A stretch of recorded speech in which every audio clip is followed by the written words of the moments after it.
kita semua jemaat Tuhan yang sudah hadir di tempat ini, di hari ini, di pagi hari ini, untuk datang berbakti hanya untuk memuji dan membesarkan nama Tuhan. Amin.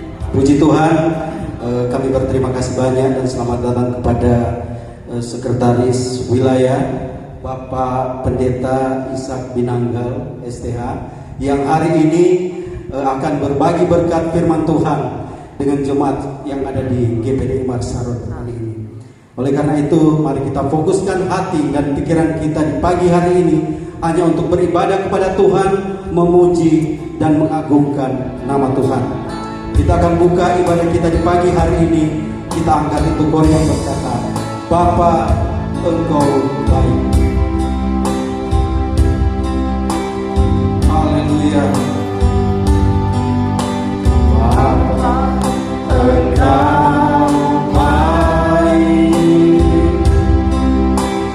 Bapa, Engkau, haleluya, haleluya. Kau selalu baik kepadaku. Bapa, puji Bapa, Engkau baik. Saya jemput semua jemaat bangkit. Haleluya.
akan kemurahan dalam kehidupan kami. Di mana di pagi ini Tuhan kami boleh ada, kami sehat, kami kuat. Kami boleh datang beribadah kepada-Mu ini semuanya karena kemurahan-Mu bagi kami.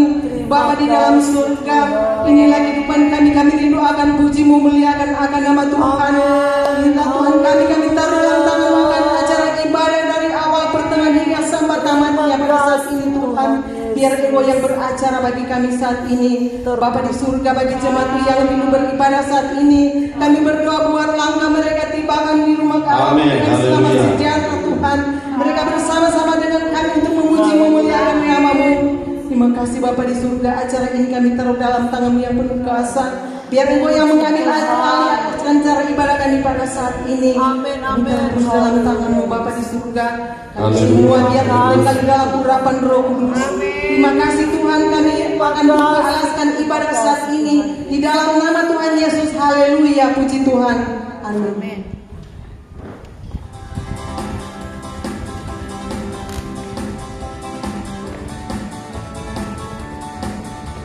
Puji Tuhan, ibadah kita sudah dibuka dengan doa. Kita akan berglori, memuji dan menyenangkan hati Tuhan. Haleluya, satukanlah hati kami. Haleluya. Amin. Untuk memuji dan menyembah Yesus, Tuhan dan Rajaku.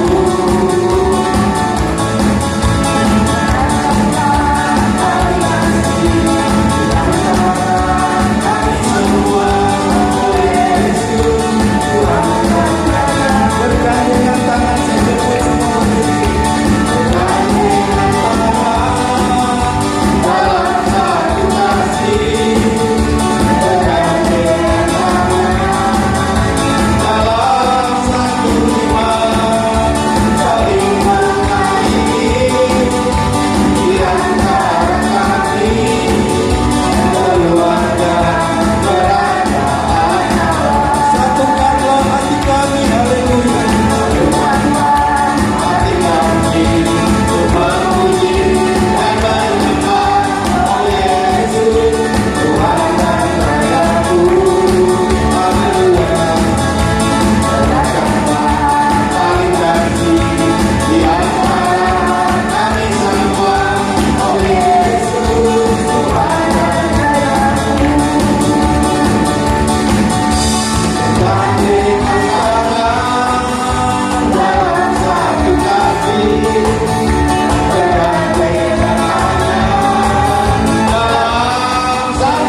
Pujilah Tuhan, sebab besar cintanya. Pujilah Tuhan.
Tuhan Yesus memberkati puji-pujian dari seluruh kaum pria yang ada.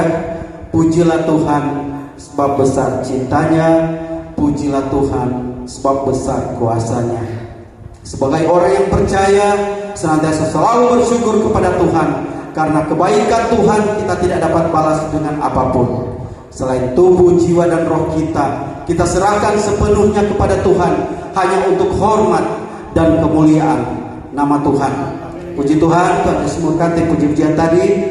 Kita masih mau berglori, bersorak memuji Tuhan, bersorak-sorai orang-orang benar. Haleluya.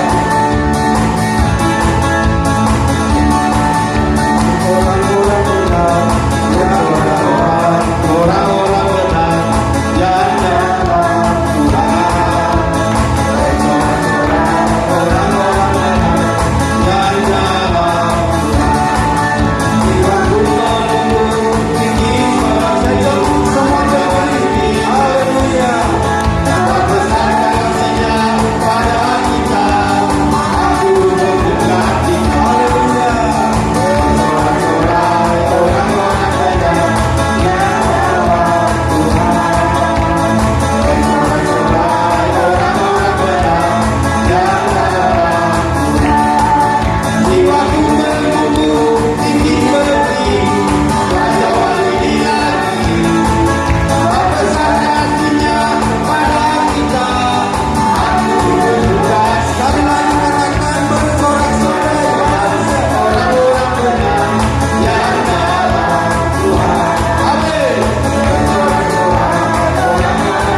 sebentar kita akan masuk pada pelayanan firman Tuhan. Biarlah kita siapkan hati, pikiran kita buka pintu hati kita di dalam mendengarkan firman Tuhan. Karena firman Tuhan itu adalah kekuatan, penerang jalan kehidupan kita semua. Haleluya, haleluya. Kita angkat itu kor yang berkata, ku siapkan hatiku Tuhan. Haleluya. Amin, puji Tuhan. Haleluya. Haleluya. Ku siapkan hatiku Tuhan untuk dengar firman-Mu saat ini. Amin. Rindu menyembah-Mu masuklah saat ini.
Kami bersyukur kepadamu Tuhan. Engkau begitu baik di dalam kehidupan kami semua.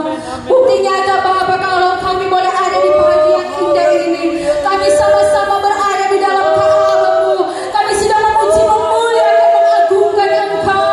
Kami percaya Tuhan, karena Engkau begitu mengasihi kami, sehingga lewat kekuatan Roh Kudus-Mu mengingatkan kami lagi untuk datang bersekutu, memuji dan memuliakan Engkau, menyenangkan Engkau. Karena itulah yang Engkau kehendaki di dalam setiap kehidupan umat-umat-Mu.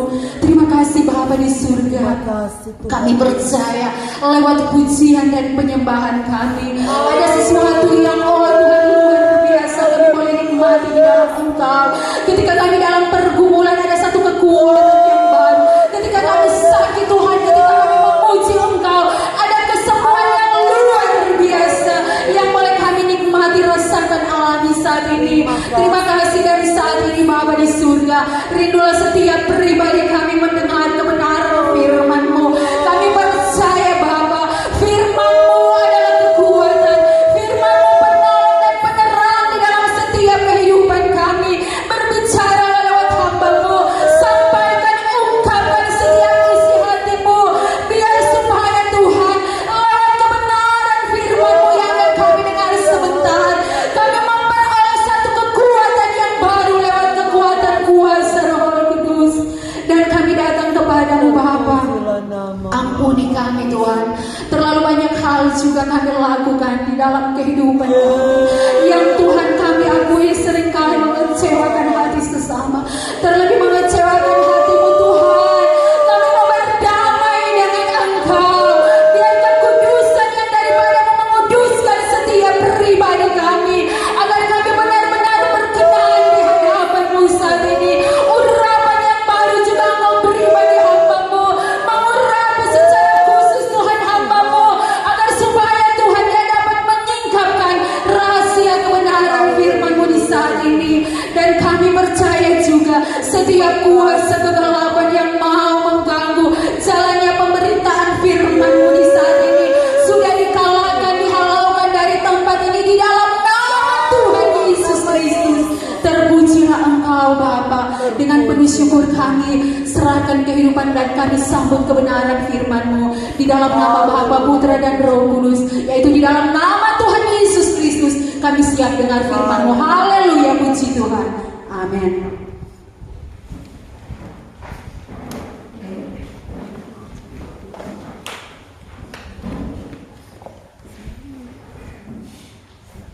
Puji Tuhan.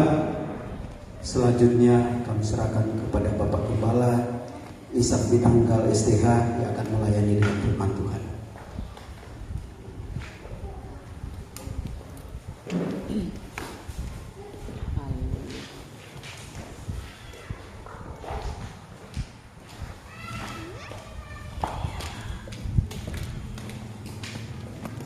Puji Tuhan. Haleluya. Haleluya. Haleluya. Mari kita berikan sorakan bagi Dia, Allah kita yang hebat. Dia luar biasa. Haleluya. Puji Tuhan. Haleluya. Selamat pagi bagi kita semua. Kita semua diberkati Tuhan dengan kekuatan, dengan kesehatan dikaruniakan Tuhan bagi kita semua. Dan sukacita iman sedang sementara mewarnai kehidupan kita jemaat Tuhan, orang percaya. Di minggu yang kedua ini kita berada di rumah Tuhan. Kita tentu telah membawa hidup kita menjadi persembahan yang menyenangkan hati Tuhan, menjadi persembahan yang berbau harum di hadapan hadirat Tuhan, sehingga begitu kerinduan hati kita hari ini, kita mau persembahkan apa yang terbaik dalam hidup ini untuk Tuhan, sebab Tuhan telah memberikan apa yang terbaik dalam kehidupan kita. Sehingga di siang hari ini kita bersyukur kepada Tuhan karena Tuhan baik dan luar biasa. Dan tentu saya berterima kasih kepada keluarga hamba Tuhan, Ibu Gembala, keluarga Gembala GPDI Mawar Salon Silian bersama dengan jemaat di mana hari ini diberikan kepercayaan kepada saya untuk melayani Tuhan lewat firman yang akan memberkati dan menguatkan kita sebentar. Tuhan, walaupun sudah minggu yang kedua di bulan Februari, tapi belum terlambat saya mengucapkan selamat tahun baru bagi kita semua. Kamahamangan baru ini, dan kita percaya di tahun 2006 ini adalah tahun keberkatan bagi orang percaya. Amin. Tahun kemenangan bagi kita. Haleluya. Dan tahun penyertaan dari Tuhan dalam setiap langkah hidup kita. Dan tidak berlama-lama waktu, tentu juga mengucapkan terima kasih sekali lagi buat kepercayaan ini. Kemarin sudah disampaikan oleh Ibu Kepala kalau bisa datang melayani di hari ini dalam juga rangka 40 hari sebentar di rumah pastori, genap 40 hari Bapak Gembala Markus Daryono. Tuhan berkati. Segera kita masuk dalam pemberitaan firman Allah. Kita membaca dan merenungkan firman yang saya dapat ambil dalam 1 Petrus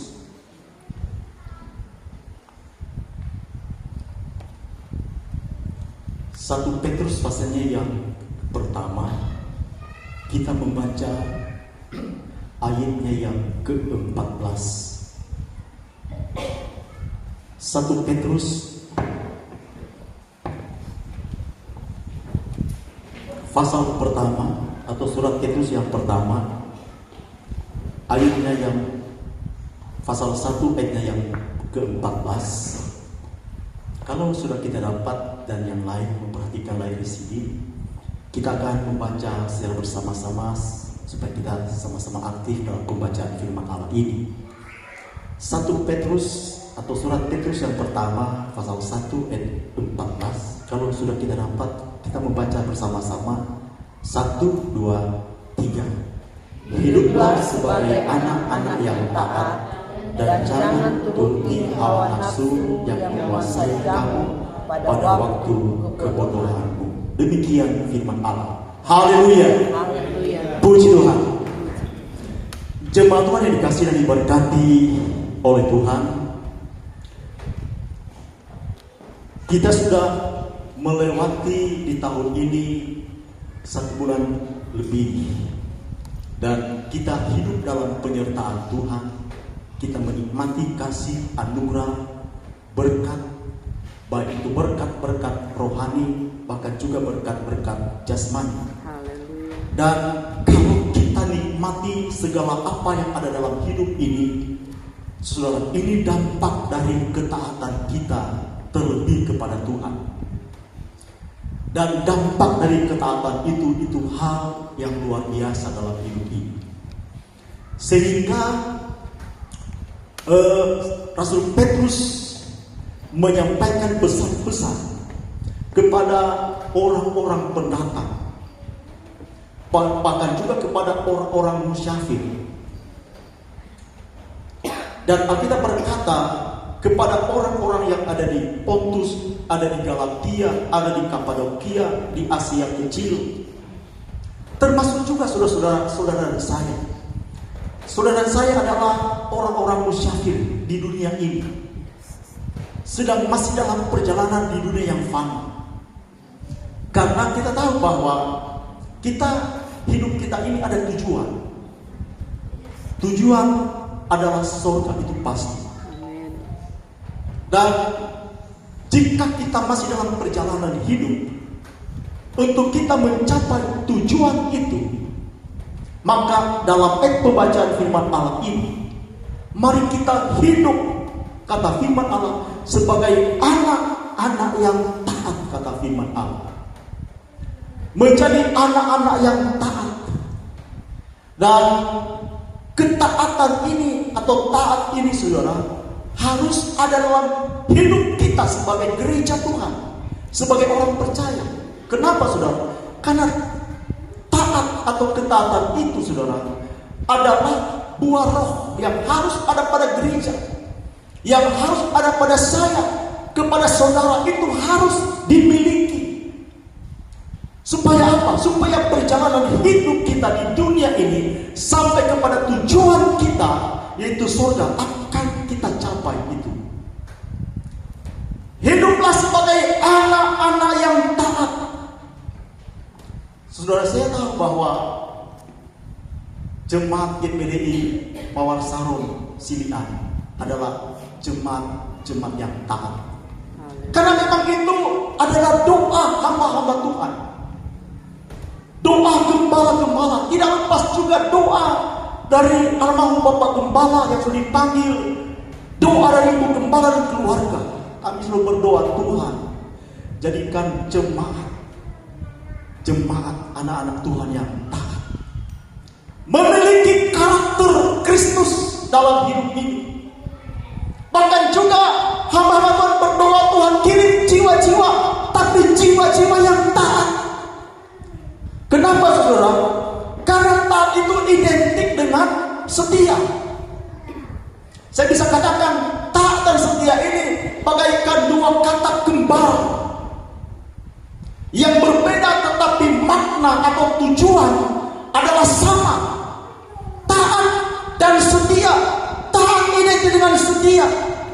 Nah, kalau setia, saudara-saudara, maka Tuhan akan berkenan kepada orang-orang yang taat dan setia. Amen. Dalam kitab Amsal 19 ayat 22, kalau kita membaca di sana, sifat yang diinginkan kepada seseorang adalah setia, adalah kesetiaan. Nah, ini sifat taat, ini sifat setia. Kata firman itu sifat yang diinginkan baik kepada manusia, terlebih kepada Tuhan. Taat atau setia. Suami harus setia sama istri tentu. Sebaliknya suami harus setia kepada suami. Kalau memang setia atau taat ini, kembali saya katakan, ini harus dimiliki. Kenapa? Karena ini buah roh dalam kehidupan orang percaya. Menjadi jemaat yang setia. Nah, menjadi jemaat yang setia, saudara, saya mau katakan, itu sangat bernilai dan sangat berharga di mata Tuhan. Amen. Kenapa? Karena kalau jemaat saudara dan saya memiliki sifat ketaatan, memiliki sifat kesetiaan, saudara, itu tidak lepas dari buah roh, dan buah roh itu yang ada dalam hidup kita pasti ada kejujuran di dalamnya. Tidak mungkin orang setia sama istri, kepada suami, kepada orang lain, saudara. Kalau dia setia, pasti dia jujur, itu pasti. Kalau dia jujur, dia setia, itu pasti dia baik, sifat-sifatnya baik, karakternya baik, dan lain sebagainya. Nah, inilah gereja yang sedang dicari oleh Tuhan di hari-hari ini. Adalah orang-orang yang taat, orang-orang yang jujur, orang-orang yang baik. Dan tentu kalau dia baik, dia jujur, dia setia, dia adalah orang-orang atau umat-umat yang melakukan firman Allah. Saudara Tuhan, saya catat di sini adalah kesetiaan atau taat itu pasti akan menghasilkan berkat dan mujizat.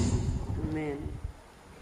Orang-orang yang setia, orang yang taat, sudah dalam ketaatan dan kesetiaan pasti akan menghasilkan berkat dan menghasilkan mujizat-mujizat Tuhan.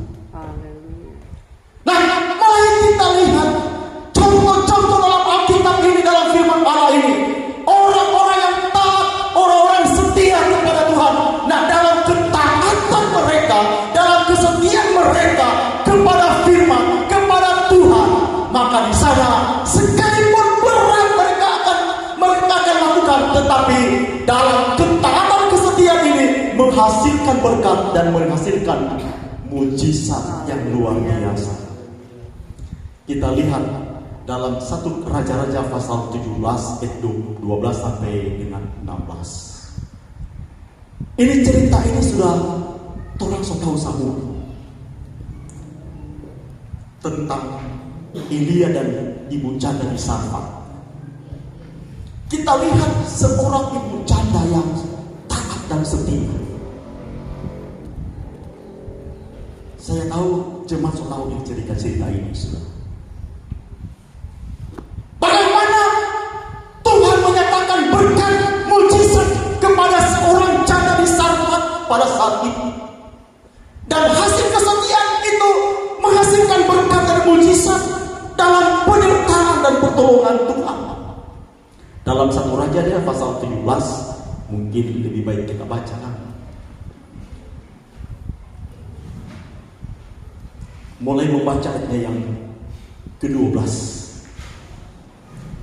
Elia dan janda di Sarfat. Itu perempuan. Perempuan itu menjawab, demi Tuhan Allahmu yang hidup, sesungguhnya tidak ada roti padaku sedikit pun, kecuali segenggam tepung dalam tempayan dan sedikit minyak dalam buli-buli. Dan sekarang aku sedang mengumpulkan 2-3 potong kayu api. Kemudian aku mau pulang dan mengolahnya bagiku dan bagi anak-anakku. Dan setelah kami memakannya, maka kami akan mati. Tetapi dia berkata kepadanya, janganlah takut, pulanglah, buatlah seperti yang kau katakan. Tetapi buatlah lebih dahulu bagiku sepotong roti bunar kecil daripadanya, dan bawalah kepadaku, kemudian barulah kau buat bagimu dan bagi anakmu. Sebab beginilah firman Tuhan Allah Israel, tepung dalam tempayan itu tidak akan habis, dan minyak dalam buli-buli itu pun tidak akan berkurang, sampai pada waktu Tuhan memberikan hujan ke atas bumi. Lalu pergilah perempuan itu dan berbuat seperti yang dikatakan Elia. Maka perempuan itu dan dia serta anak perempuan itu mendapat makanan beberapa waktu lamanya.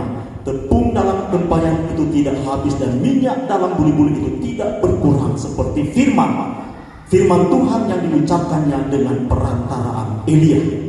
Sesuai Tuhan, cerita ini orang tahu dari anak sekolah minggu, orang dengar ini cerita ini. Tapi hari ini kita mau contohkan bagaimana seorang ibu janda di Sarfat, dia mau taat kepada petunjuk Tuhan lewat firman Allah, lewat Elia, dan dia mau setia untuk melakukannya. Sekalipun sebenarnya sekarang manusia berat ini harus dilakukan. Berat memang dia harus lakukan. Kenapa?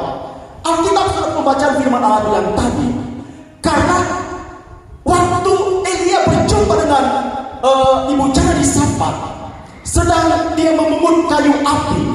Sekarang kan sudah ada di ambil karebe, ambil kayu sirih, parapai, tokuru. Orang masih orang alami sudah. Orang tuanya sudah, bini pambe, itu kan.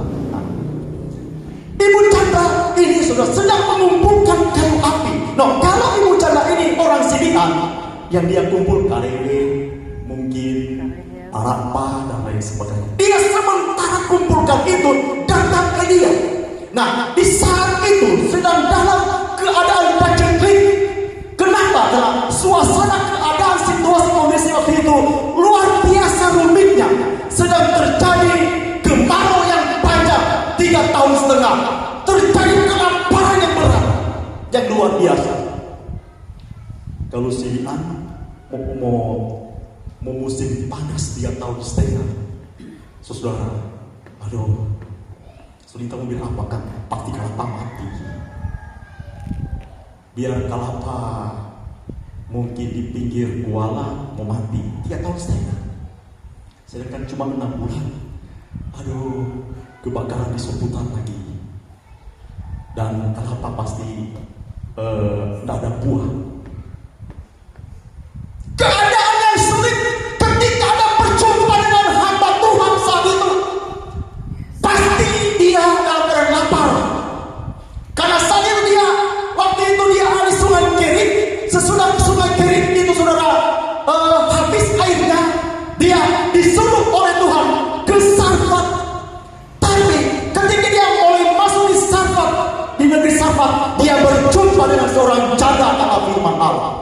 Dan apa kata firman yang sudah kita baca tadi? Waktu mereka baku dapat, Elia bilang begini, bikin akan kita roti. Saudara, ini cuma baku sedih, karena ini rupa ini tamu yang tak sopan. Baru baku dapat ya, bikin akan kita roti. Kok ibu jangan bilang begini, yang ada padaku tinggal segenggam tepung, dikemangnya satu koko. Kalau kepala mau makan sedang semua tidak cukup. Kalau kita mau makan itu topong. Saudara, mau bikin mungkin biapong, cuma satu atau dua tidak cukup semua makan. Tapi tambah kopi, aduh, mesti 5. Tinggal segenggam dan tinggal sedikit minyak dibuli-buli. Tapi Elia berkata, bikin dulu for kita, baru for ibu canan, baru dia anak piana. Bayangkan kurang 1 loko, 1 kopo lagi. Sebenarnya mustahil kalau masih ada sisa. Sementara Elia lapar. Tapi dia berkata, kalau kita mau olah itu, saudara, tinggal 1 kali orang makan dan orang kurang menunggu mau mati. Mari dia bilang, bikin dulu for kita, baru for mana. Tapi kita melihat bahwa dalam keadaan sulit, pacutli dalam keadaan yang luar biasa, menderita pada waktu tinggal segenggam, buli-buli lagi itu yang kurang sedikit. Tapi Alkitab berkata, tapi karena abdi Allah yang suruh Elia, saya mau lakukan, saya mau taat, saya mau setia, dan dia percaya kalau dia lakukan itu seperti untuk Tuhan, bukan untuk manusia, pasti terjadi sesuatu yang ajaib, yaitu mujizat Tuhan. Amin. Haleluya. Amin. Tapi apa kata firman Allah yang sudah kita baca tadi, saudara? Dalam ayat yang ke-15, lalu pergilah perempuan itu dan berbuat seperti yang dikatakan Elia. Maka perempuan itu dan dia serta anak perempuan itu mendapat makanan beberapa waktu. Dia lakukan itu dengan taat, dia lakukan dengan setia, seperti kata firman Allah disampaikan, diberitahukan, diinformasikan oleh Elia. Oh iyo, biar kurang segenggam, kita mau bikin seperti kata firman Allah. Dan saya yakin imannya berkata, saya lakukan seperti kepada Tuhan, karena dia hamba Tuhan. Haleluya. Kita dahulukan Tuhan. Dia tidak memikirkan besok kita mau mati. Dia tidak memikirkan besok apa yang kita mau makan. Tapi dia memikirkan bahwa karena ini yang dikatakan oleh Elia, saya melakukan seperti kata firman Allah. Apa yang dikatakan oleh dia, dia melakukan itu dengan iman bahwa Allah tidak pernah meninggalkan orang-orang yang taat dan setia kepada Tuhan. Amin. Dan apa yang terjadi, saudara? Saya katakan tadi, ketaatan pasti menghasilkan berkat dan mujizat. Haleluya. Ketika itu dilakukan oleh ibu Cana di Sarfat, tinggal segenggam, tinggal sedikit menjadi buli-buli, tapi dia lakukan dengan iman bahwa Tuhan pasti mengerjakan sesuatu yang ajaib dalam hidupnya. Haleluya. Kita mau bikin dengan segenap hati, seperti kata firman Allah tadi yang dikatakan oleh Elia. Saudara, di Alkitab ini dicatat, oh dia mulai bersyukur, dia bersungguh-sungguh. Tidak, saudara. Nah, namanya Tuhan. Tuhan yang kali kalau seperti itu, bilang dia ini tahu ini memang ada harap syukur sadiki for orang. Artinya orang banyak kali dituliskan. Tapi dia lakukan dengan iman. Dia harus hidup dalam ketaatan. Dia hidup setia kepada Tuhan. Nah, apa yang terjadi? Saya katakan tadi, kesetiaan pasti menghasilkan berkat dan mujizat Allah. Serta dia lakukan itu untuk Tuhan dan bukan untuk manusia. Apa yang terjadi kata firman Allah dalam ayat yang ke-16? Tepung dalam tempayan itu tidak habis dan minyak dalam buli-buli itu tidak berkurang. Seperti Tuhan, seperti firman Tuhan yang diucapkannya dengan perantaraan Elia. Haleluya. Amin. Nah, ini yang menjadi ketaatan dan kesetiaan, menghasilkan berkat dan menghasilkan mujizat Tuhan. Saya berkata kepada jemaat Tuhan, orang setia dan taat kepada Tuhan. Jangan takut Tuhan Allah Yehova yang mengadakan. Tugas kita memang harus berusaha. Mesti mau orang mau bekerja. Orang mesti bekerja dan berusaha. Tapi kalau soal ketaatan jangan ditawar-tawar. Jangan kita tawar soal kesetiaan kita kepada Tuhan. Kalau kita setia, kalau kita taat, Tuhan perhatian kepada orang-orang yang tanda setia. Seperti dialami oleh Ibu Cana di saat ini, saudara. Sehingga apa yang terjadi? Ketika dia lakukan itu dengan iman, saudara, tiap hari dia buka, dia beli. Tempat itu ada. Tiap hari dia buka tuh uli-uli, ada.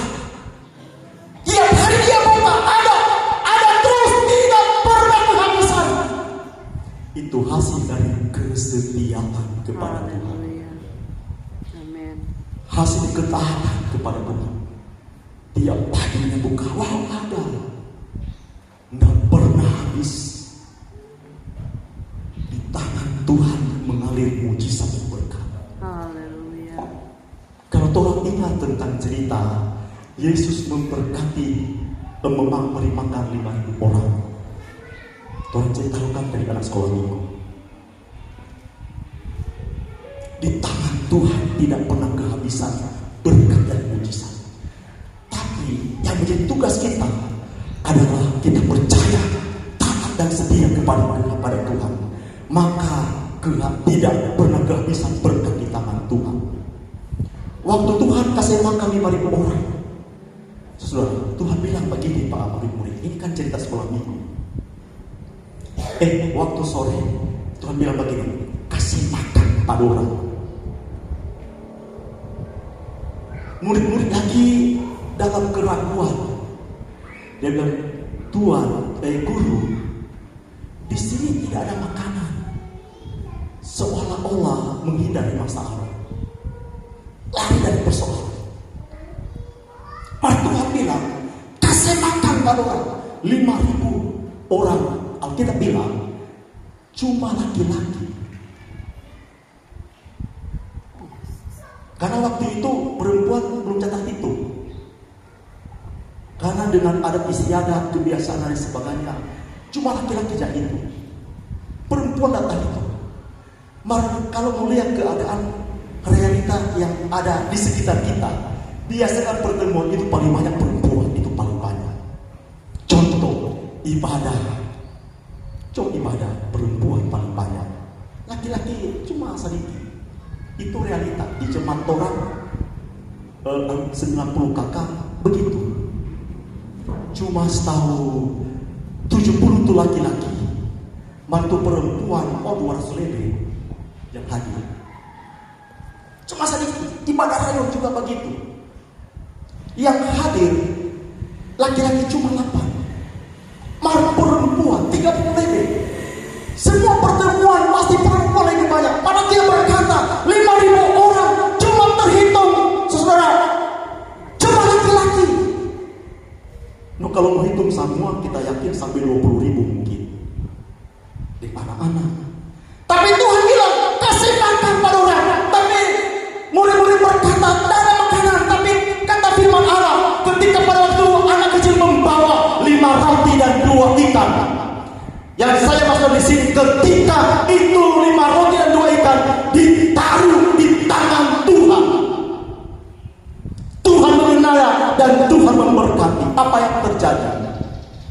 Saudara, terjadi berkat dan mujizat yang tidak pernah habis-habisnya.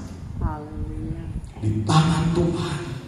Kata firman Allah, bagikan. Di tangan Tuhan dia selalu bagikan. Bagikan, kita berkata tersisa 12 batu. Saudara, kalau orang mau setia dan taat kepada Tuhan, kita mulai melihat, wah, ajaib Tuhan memberkati saya. Luar biasa Tuhan. Kenapa? Karena kita harus melibatkan Tuhan. Sebab di tangan Tuhan tidak pernah kehabisan berkat.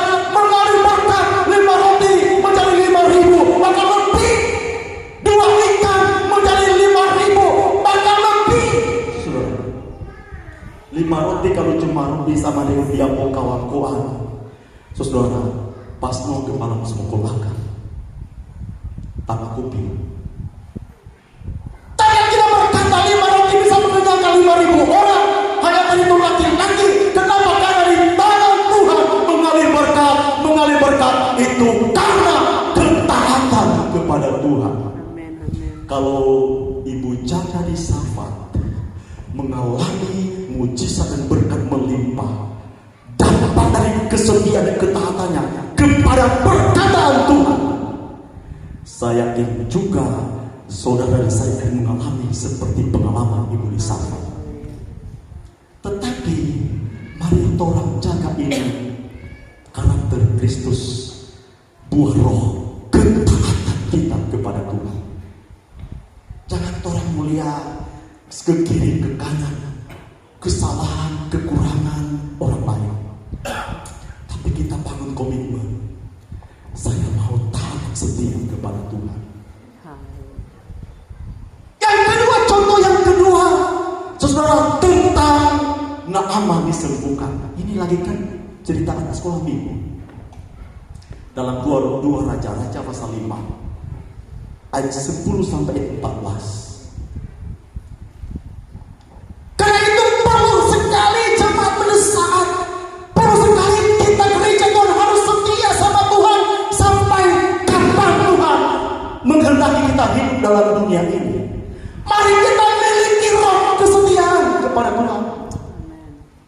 Walaupun memang seringkali orang ada banyak persoalan membuat kita tawar hati. Aduh, kalau kita mulia itu bro, itu kita tawar hati. Dan saya tahu, saya katakan jangan lihat orang lain kesalahannya, kekurangannya, tapi pandang Tuhan yang sempurna itu.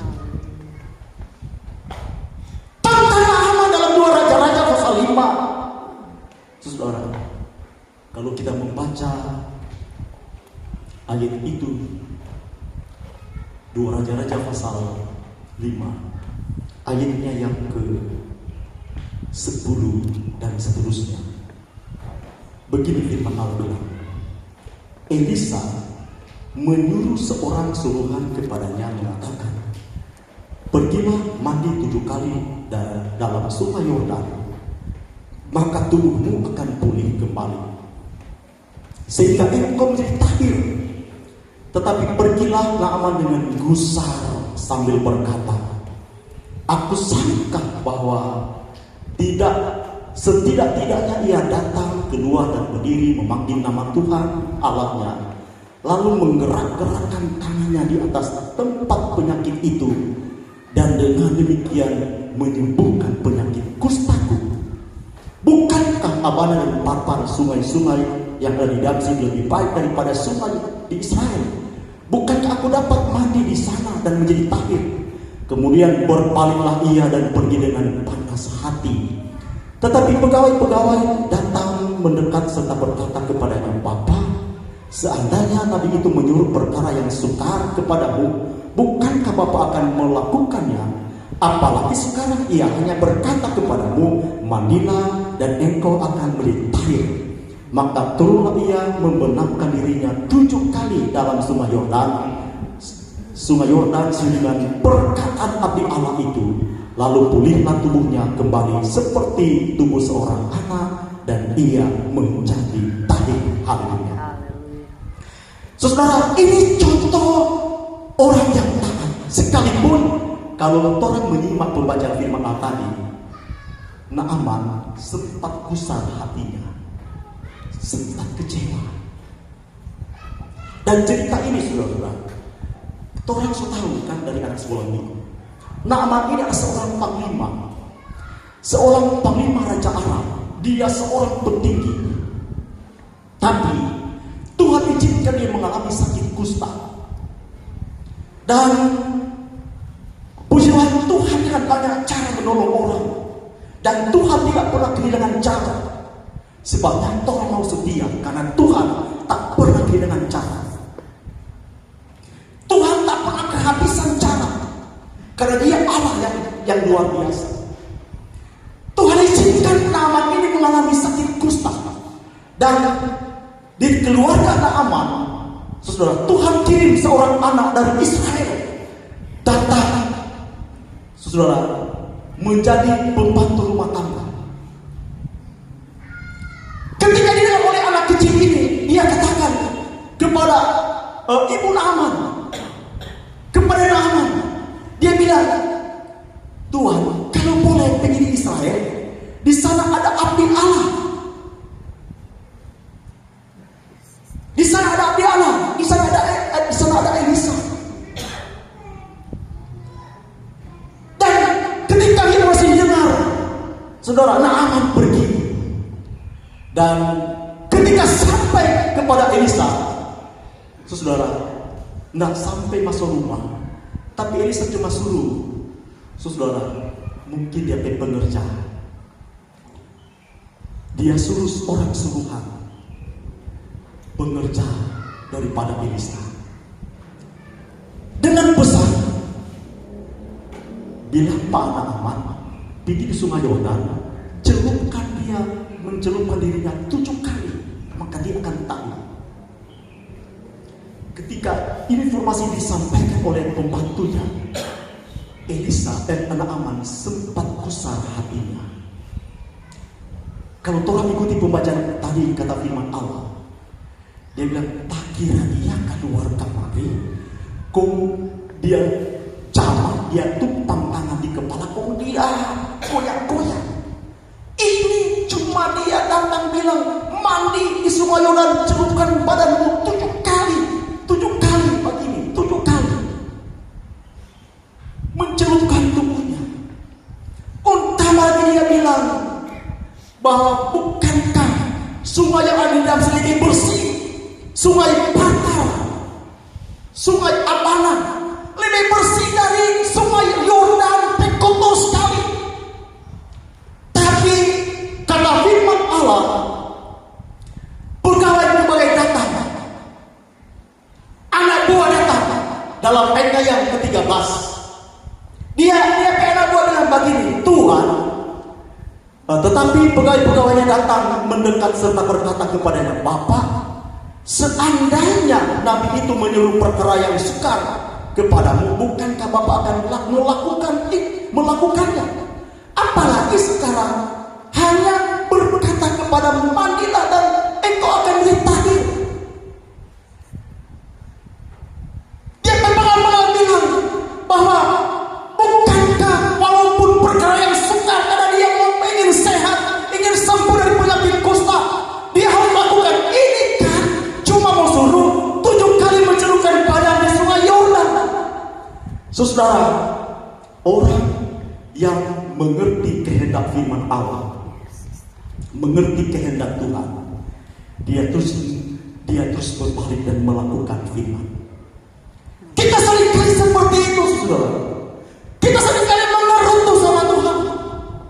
Bahkan mungkin seringkali kita marah sama Tuhan.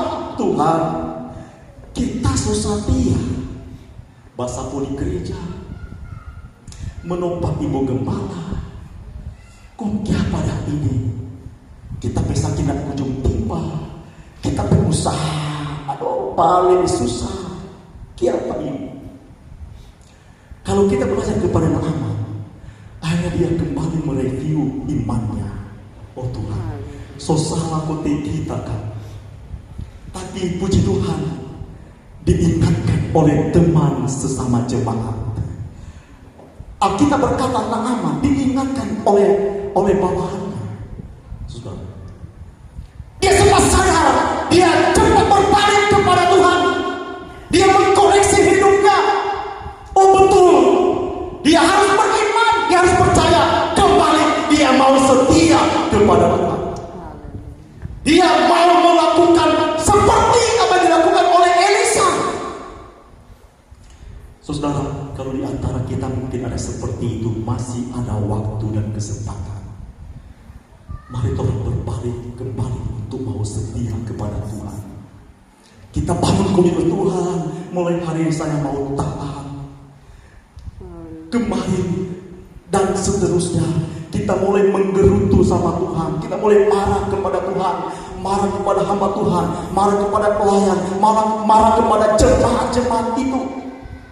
Tapi saat ini saya sadar, karena hidup adalah anugerah, saya harus berbalik, saya harus minta ampun, saya harus melakukan firman Allah. Saya mau berkomitmen untuk taat dan setia kepada Tuhan, sebab kesetiaan menghasilkan berkat dan mujizat Allah.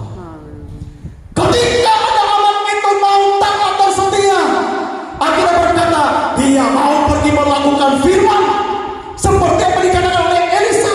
Dia mau taat seperti yang dikatakan oleh Elisa, sekalipun sungai Yordan itu kotor. Saya mau taat seperti kata Elisa, seperti kata firman Allah.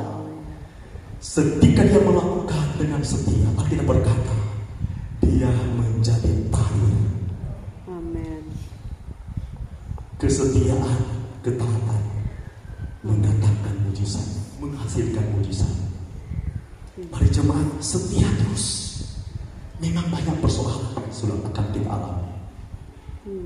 Kalau bicara tentang perperangan iman, luar biasa. Banyak pergumulan yang sedang kita alami.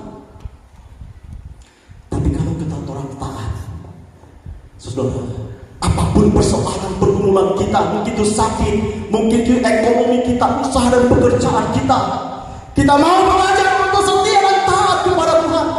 Mungkin ada satu poin yang Tuhan sedang tuntut sama kita, adalah taat kita melayani, taat kita beribadah, taat kita berdoa, taat kita melakukan firman Allah, taat kita memberi diri Tuhan bersepenuhan.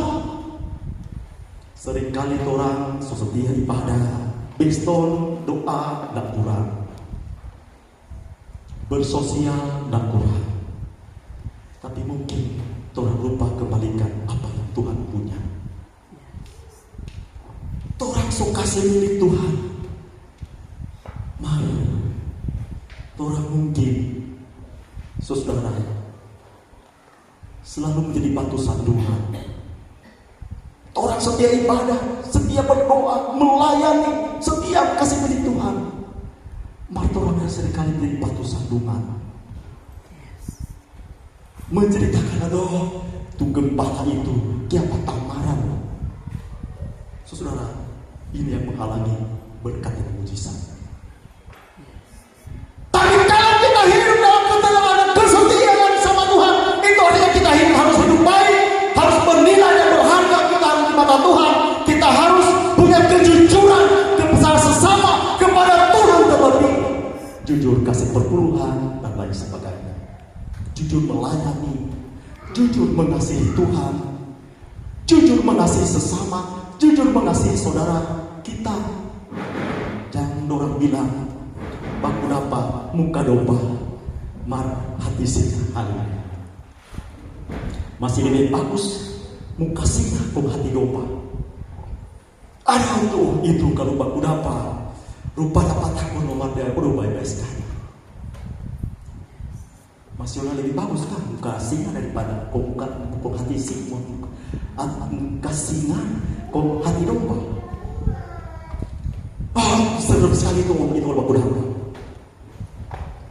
Daripada muka domba, toh komodo di belakang dia pasti ditahan, bawa penjara bagi dia pek hati.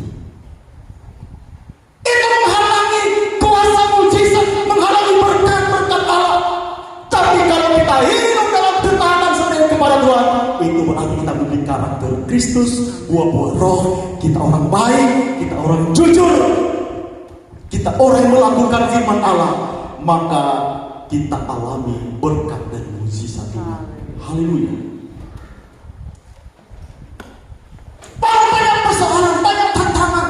Tuhan, kok kita sampai so setia, so taat, kita gak ada kebencian, terus kita Tuhan, kita kasih perpuluhan, kok apa dengan Tuhan.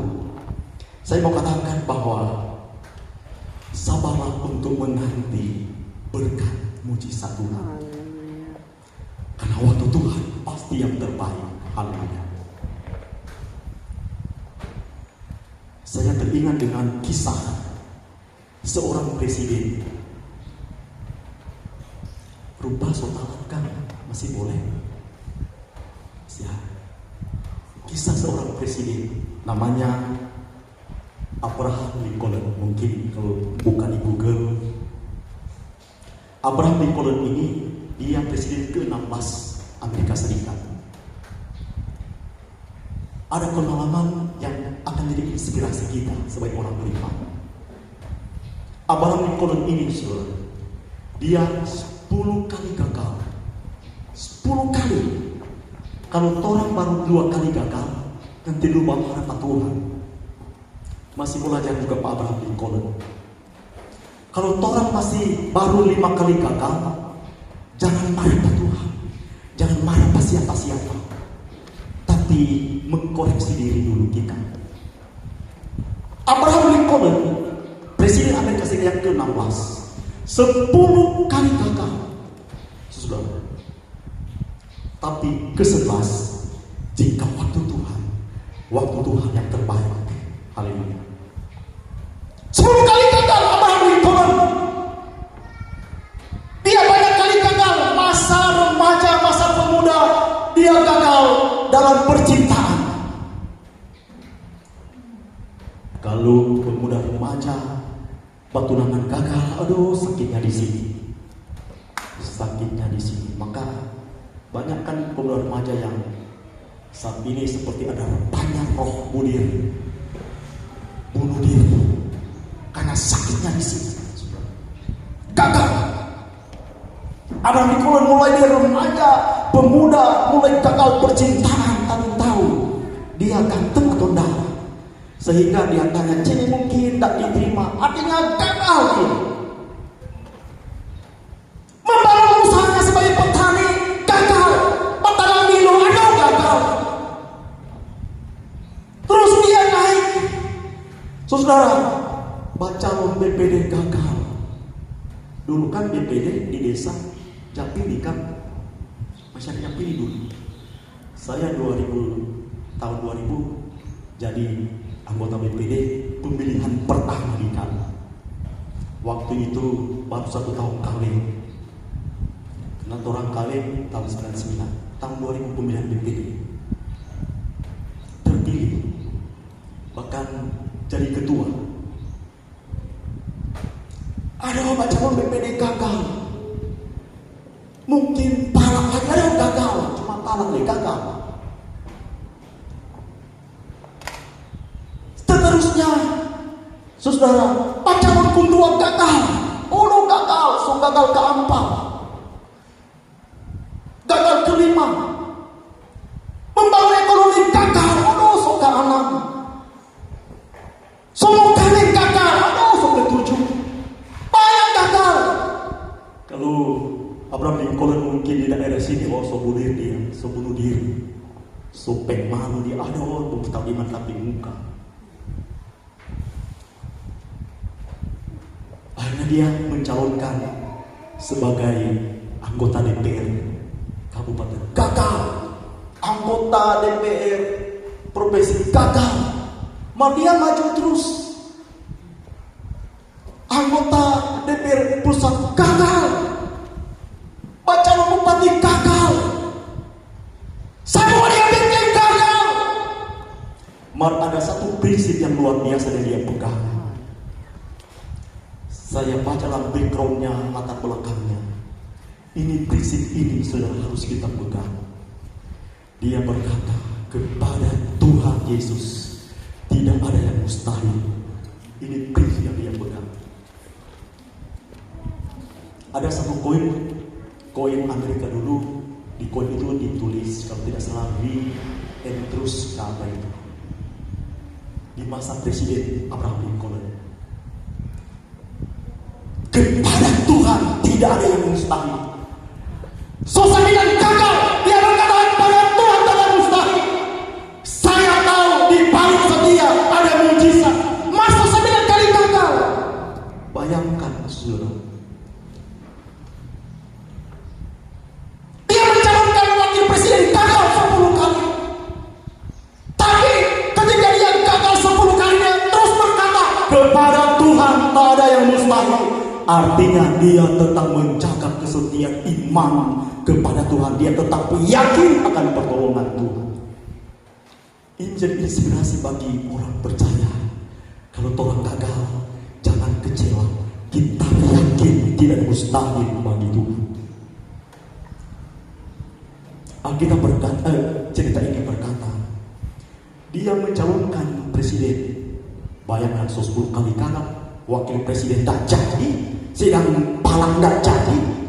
Saudara, mau baca lagi, akhirnya dia baca presiden Amerika. Saudara, dia baca presiden Amerika, tetapi pertama kali dia gagal, kedua kali dia gagal, ketiga, keempat, kelima, keenam, ketujuh, ke-8, ke-9, ke-10.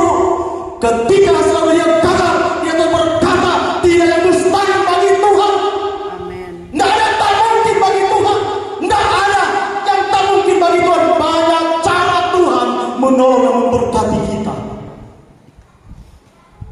Ke-10 kita berkata, cerita ini dia diangkat oleh Tuhan. Mungkin dia bilang begini, Pak Abraham, Tuhan bilang, kita kasih gagal panganan karena ngana pecok presiden buat bukan angkat jadi Allah.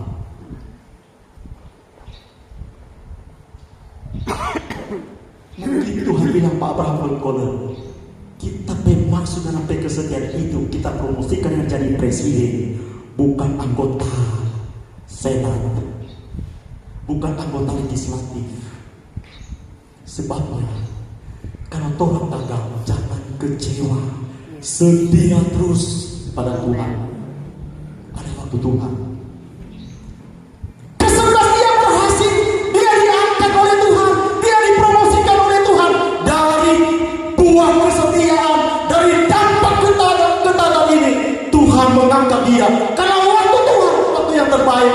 Dan berkata Abraham Lincoln, tidak ada yang mustahil bagi Tuhan. Saya mau katakan pada jemaat Tuhan, kalau engkau gagal, berkatakanlah perkataan ini, Tuhan, tak ada yang mustahil bagi engkau. Amin. Amin.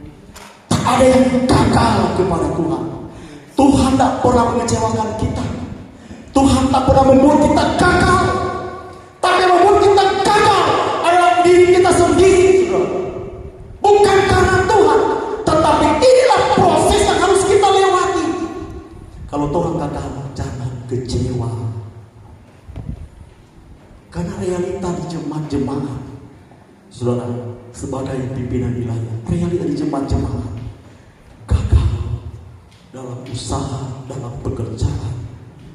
Saudara, dia gagal usaha, saudara, kasih salah penggembala. Dikali 3 tahun lalu, saudara, dia gagal di bisnis. Gagal di bisnis. Dia bisnis ceki. Dia beli multi, dia boleh beli ceki pohon, so dia PT, dia beli buah, dia beli di tempat, dia beli di daerah sodor sekian hektar, sudah diperkirakan sampai 15 ton. Dia beli ceki di Bolsel, sudah. Kok akhirnya apa? Gagal.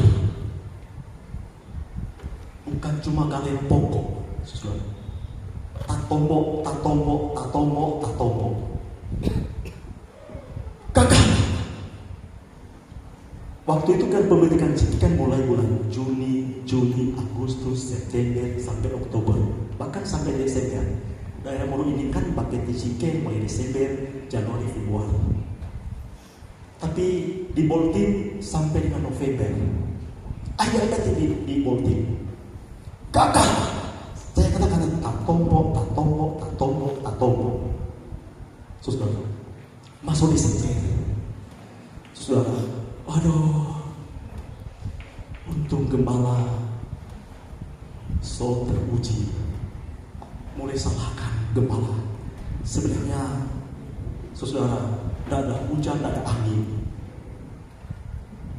Orang malah berdoa, Tuhan berkati keluarga. Buka usahanya. Tuhan bukakan tingkat-tingkat langit. Tapi yang terjadi tak tombok. Salahkan gembala. Orang petugas cuma berdoa. Biar so marah, Akhirnya Natal, tahun baru, ibadah di Samrat. Karena ada otot, ibadah di Samrat. Pulang minggu pergi di Samrat, pulang pergi di Samrat. Saudara, tapi orang sebagai hamba Tuhan tidak harus ada kebencian. Saya selalu katakan di jemaat di PDI Pekali, silakan kalau ada jemaat marah, benci pada gembala, silakan, tak apa-apa. Tapi saya takut kalau saya membenci. Saya begitu takut jika aku membenci jemaat atau orang lain. Saudara, apa yang terjadi? Sesuatu yang terjadi, wah, luar biasa. Tapi puji Tuhan, di tahun ini, saudara, keluarga itu, saya lihat eksis. Waktu rapat 2 minggu lalu, rapat pelayan-pelayan, evaluasi dan program. Karena di pelayan-pelayan itu ada penambahan pelayan, ada kekosongan, termasuk kostor. Karena tahun lalu ada kostor yang meninggal, 3 kostor, ada yang meninggal 1, jadi kurang 2. Jadi kepala harus menambah lagi 1 supaya 3. Waktu gembala katakan, orang di jemaat tinggal 2 kostor, tambah 1. Saudara, ketika gembala bilang tambah 1, ibu itu yang gagal, yang menyerahkan gembala dulu. Terus berkatakan, gembala, kita siap jadi kostor. Saudara, apa yang terjadi? 4 ibu-ibu jadi berdiri, gembala, kita lagi suka jadi kostor. Jadi kostor sekarang 7. 5 perempuan, 2 laki-laki. Di saat rapat bergantian, saya juga jadi kostor, saya juga suka jadi kostor, saya juga suka jadi kostor. Tapi saya katakan, kostor bukan sebatas masuk 1, tapi Tuhan pilih kesetiaanmu dan ketaatanmu melayani Tuhan. Barangkali kita gagal, tapi saya mau katakan jangan kecewa. Tuhan banyak cara memberkati. Ada waktu Tuhan, waktu kita, waktu Tuhan. Waktu Tuhan pasti yang terbaik, dan kita harus sabar menantikan waktu Tuhan Allah itu. Tapi harus kita kerjakan adalah orang terus setia dan setia sama Tuhan. Jangan mengerutu. Aduh, gembala, kapan mau pasang plafon? Saudara kita, jangan. Tuhan pasti menyediakan. Yang orang kerjakan adalah setia sama Tuhan, taat saja sama Tuhan. Nggak rugi orang setia sama Tuhan. Orang akan pasti melihat mujizat. Orang akan pasti diberkati. Mari orang tetap setia, kita semangat untuk melayani, untuk iring Tuhan, untuk beribadah kepada Tuhan, menopang pekerjaan Tuhan, melakukan firman Allah. Mari orang tetap setia kepada Tuhan. Akhir firman Allah ini yang terakhir, karena memang sholat sekarang sudah 10. Paling di bawah ada yang kepala ini sholat pagi kita dan semua kole tambah-tambah. Masa bare mungkin dia cuma kali ini melayani sepuas saja. Di sini maksudnya. Ini cerita lagi seorang minggu yang seorang tahu. Lukas 5 pasal 5 ayat 4 sampai 5. Ini kok cerita ini waktu Simon Petrus cari ikan. Semalam-malaman kita berkata dia mencari ikan pada waktu itu, sehingga buka siang tidak ada hasil. Nanti orang mungkin baca di rumah, atau mungkin lebih bagus saya bacakan Lukas 5 ayatnya yang keempat. Setelah selesai berbicara, ia berkata kepada Simon, bertolaklah ke tempat yang dalam dan tepatkanlah jalanmu menangkap ikan. Simon menjawab, Guru, telah sepanjang malam kami bekerja keras dan kami tidak menangkap apa-apa. Tetapi karena engkau menyuruhnya, aku akan menebarkan jalaku. Haleluya. Tuhan bilang, Simon, orang pinggir, tebarkan jalamu. Simon bilang, semalam-malam ini orang cari ikan, apalagi kalau ikan di laut. Dulu saya masa praktek di Bitung, jemaat taman panggil, bro, jom orang cari ikan. Di mana? Di pantai. Kapan? Sebentar malam. Oh Tuhan, masa cari ikan malam? Karena kan cuma tak biasa dibuli di